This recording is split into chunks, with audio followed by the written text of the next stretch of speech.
तो इस सफर की शुरुआत एक मजेदार सवाल से करते हैं। कभी आपके साथ ऐसा हुआ है कि किसी इंसान को आपने टीवी पे, स्टेज पे या आमने सामने देखा हो या सुना हो, तो अंदर से ना एक आवाज आती है, यार इसके जैसा ना हमें कुछ करना है लाइफ में, कुछ बन के दिखाना है। अब ऐसा तो हो नहीं सकता कि आपके साथ कभी ऐसा हुआ ही ना हो, हुआ तो जरूर होगा, हम सबके साथ होता है। तो इस खास सीरीज में हम चर्चा करने जा रहे हैं एक ऐसे ही इंसान की जिसने आज इंडिया में सेंसेशन क्रिएट कर दी है, जिनसे मिलने के लिए लोग बेताब रहते हैं, जिनके वीडियोस लोगों को जीने की एक राह दिखाते हैं। आसान है, ये सुनते ही सिर्फ एक ही मुस्कुराता हुआ चेहरा सामने आता है और उनका नाम है संदीप माहेश्वरी। तो संदीप माहेश्वरी कैसे बने? संदीप जो बार बार कहते हैं आसान है, तो ये आसान है तो क्या वो इजीली इतने सक्सेसफुल बन गए होंगे? उनकी फैमिली में कौन कौन है, उनकी लव स्टोरी कैसी थी, उनकी पहली जॉब कौन सी थी, उनकी कंपनी इमेज बाजार कैसे वर्ल्ड्स बेस्ट चॉइस बनी? ऐसे बहुत सारे सवाल हैं जिन पर इस सीरीज में डिटेल में चर्चा करेंगे। तो नमस्कार दोस्तों, मैं हूँ रूबी पारिक आपके साथ और आप सुन रहे हैं संदीप माहेश्वरी पर बनी हमारी स्पेशल एक्सक्लूसिव ओरिजिनल सीरीज सिर्फ और सिर्फ कुकू एफएम पर। सुने जो दिल चाहे। देखिए, हनुमान तो सबके अंदर होते हैं, बस हमें जामवंत की जरूरत होती है। अर्जुन की तरह लक्ष्य सबको पता होता है, पर भेदने के लिए एक सारथी के साथ की जरूरत होती है। और सारथी भी कैसा, जो बिना स्वार्थ के माधव बनकर साथ दे। ऐसे ही निस्वार्थ मेंटर की अगर आपको तलाश है, किसी ऐसे की जो आपको स्पिरिचुअलिटी के ज्ञान के साथ साथ बिजनेस का फंडामेंटल भी समझा सके, तो इस सीरीज को छोड़कर कहीं मत जाइएगा, क्योंकि अभी तक आपने संदीप माहेश्वरी को मेंटर, मोटिवेशनल स्पीकर के तौर पर तो कई बार देखा होगा, पर हम आपको उनकी लाइफ जर्नी का वो हर एक रास्ता दिखाएंगे जिस पर चलकर संदीप माहेश्वरी बन गए। तो अगर आप भी इनकी तरह बनना चाहते हैं तो उनकी मोटिवेशनल स्पीच से ज्यादा उस स्पीच के पीछे छिपी हुई गहराई को समझना होगा, जो उन्हें इतना स्मार्ट, इंटेलिजेंट और सेंसिटिव बनाती है। इंटरनेट और यूट्यूब पर आपने अभी तक सिर्फ वो पौधा देखा है जो संदीप माहेश्वरी के मुंह से निकलकर हमारे सामने हरियाली की तरह छा जाता है।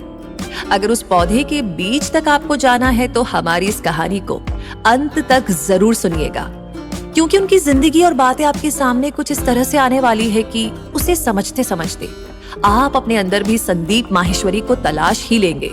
तो दोस्तों, YouTube पर संदीप माहेश्वरी के चैनल पर 25 मिलियन से ज्यादा सब्सक्राइबर्स हैं, जिसमें संदीप माहेश्वरी ने मोनेटाइजेशन ऑफ करके रखा है, यानी वो YouTube से पैसा नहीं कमाना चाहते और फ्री में लोगों तक इतनी अमेजिंग नॉलेज पहुंचाना चाहते हैं। ये एक ऐसी बात है जो उनको एक अलग ही इंसान दिखाती है। संदीप का नाम लिम्का बुक ऑफ रिकॉर्ड में भी शामिल है और एक सक्सेसफुल कंपनी इमेज बाजार के ओनर भी हैं वो। YouTube पर इंटरनेट के जरिए तेज रफ्तार के साथ हर किसी के दिमाग को हिला देने वाले संदीप माहेश्वरी की जिंदगी किसी बिलियनियर की तरह नहीं, बल्कि एक आम इंसान की तरह बीती।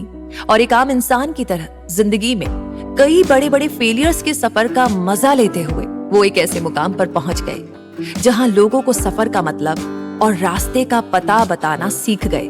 तो दोस्तों, यहाँ पर संदीप माहेश्वरी की पर्सनल, प्रोफेशनल लाइफ की, उनके लाइफ के सारे अप्स एंड डाउन्स की, उनके पेरेंट्स, उनकी गर्लफ्रेंड, वाइफ, सबकी कहानी है। चलिए तो जुड़ जाइए हमारे साथ इस इंस्पिरेशनल सफर में, जिसमें हम चर्चा करेंगे संदीप माहेश्वरी की लाइफ के बारे में सिर्फ कुकू एफएम पर। कुकू एफएम, सुने जो मन चाहे। दोस्तों, अगले एपिसोड में जानेंगे संदीप माहेश्वरी के बचपन से जुड़ी हुई बातें, जैसे संदीप माहेश्वरी स्कूल डेज में कैसे थे, उनके स्कूल फ्रेंड्स की क्या कहानी है, क्या वो बचपन से ही इतने समझदार और अच्छे स्पीकर थे, या उन्हें भी कुछ लोगों की तरह सबके सामने बोलने में डर लगता था।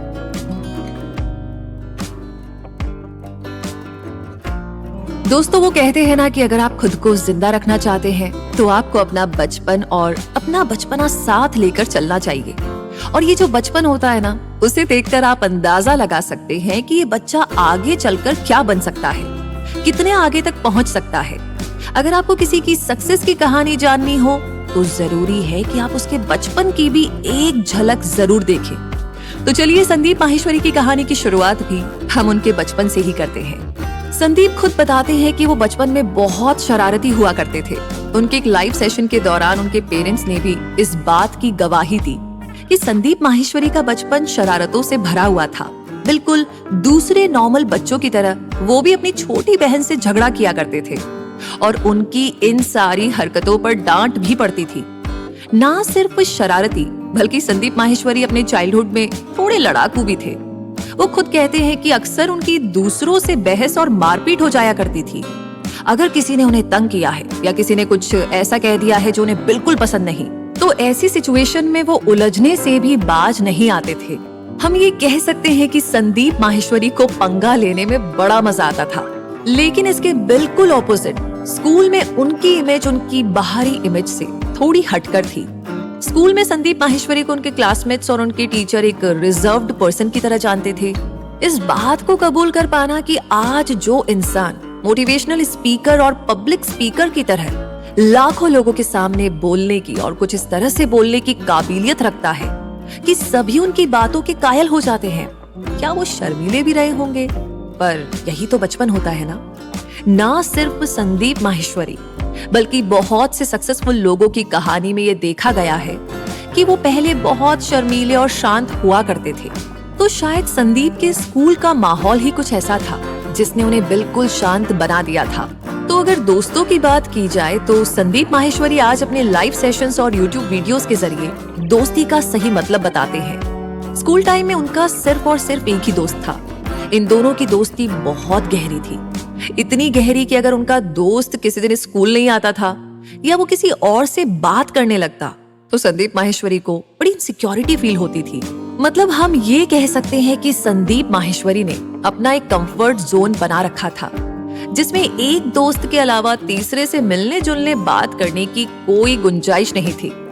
आज जिनकी मोटिवेशनल स्पीचेस पर बहुत सारे लोग डिपेंडेंट रहते हैं, मूड खराब हो तो संदीप की वीडियो देख लीजिए। बार बार कोई सवाल मन में उठ रहा है तो उसका जवाब भी संदीप माहेश्वरी की वीडियोस में आपको मिल ही जाता है।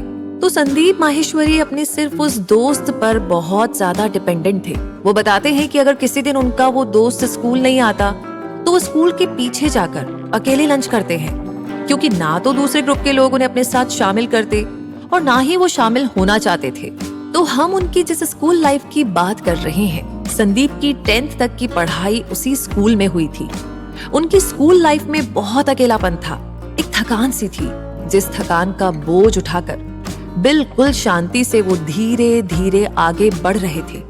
तो भले ही संदीप माहेश्वरी आज अकेलेपन से बाहर निकलने, अपनी एनर्जी लेवल को लगातार बनाए रखने की बात करते हैं, लेकिन उनका बचपन बहुत शांत था। अब इसका अंदाजा हम कुछ इस तरीके से लगा सकते हैं कि बचपन की उस शांति और एकांत ने शायद उन्हें अपनी जिंदगी की प्लानिंग करने का समय दिया होगा। तभी तो 12th पास करते ही उन्होंने अलग अलग एरियाज में अलग अलग फील्ड में अपना हाथ आजमाना शुरू कर दिया था। अक्सर जब कोई अपने बचपन की और अपने बीते हुए वक्त की कहानी सुनाता है तो हम में से ज्यादातर लोग खुद को हीरो साबित करना चाहते हैं, पर संदीप माहेश्वरी के बारे में जैसा कि हमने पहले भी कहा है, वो खुद का मजाक बनाकर अपने आप पर हंसने से भी परहेज नहीं करते। और ऐसा ही एक किस्सा बताते हुए वो कहते हैं कि झगड़ा करने में तो वो बहुत ही माहिर थे और जब भी बाहर उनके झगड़े होते वो मारते कम और मार ज्यादा खाते थे। दूसरों की पिटाई कम, लेकिन खुद पिटकर ही घर वापस आते थे। लेकिन अकेले होने के बावजूद भी सामने खड़े 4, 5 या 10 लोगों की भीड़ से भी भिड़ने में उन्हें सोचना नहीं पड़ता था। अब अगर सामने 10 की भीड़ में कोई अकेला लड़ेगा तो जाहिर सी बात है हार तो उसी की ही होगी। पर हम ये कह सकते हैं कि उनके बचपन की हार न मानने की इस जिद ने आज उन्हें हमारे सामने एक अलग ही पर्सनैलिटी की तरह लाकर खड़ा किया है।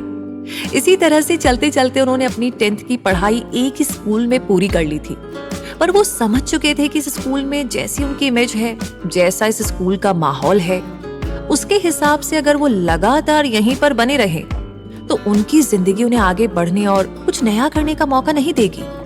और इस एक एहसास ने उन्हें इस डिसीजन तक पहुंचाया कि अब आगे उन्हें अपना स्कूल बदल लेना चाहिए। और संदीप मानते हैं कि यही उनकी जिंदगी का सबसे पहला टर्निंग पॉइंट था, जिसने उन्हें एक ऐसी पर्सनैलिटी की तरह बदलना शुरू किया जो आज हमारे सामने हमें दिखाई देती है और जिससे हम इंस्पायर भी होते हैं। और इसी टर्निंग पॉइंट से संदीप की जिंदगी में उनकी लव लाइफ की भी शुरुआत होती है, जिसके बारे में हम आगे जानेंगे। दोस्तों अगले एपिसोड में जानेंगे संदीप माहेश्वरी की लव स्टोरी क्या थी। क्या उनकी शादी में उनकी फैमिली ने साथ दिया था? संदीप अपनी वाइफ से पहली बार कब मिले थे? उनकी वाइफ अभी क्या करती हैं? उनकी वाइफ का उनकी सक्सेस में क्या कंट्रीब्यूशन है?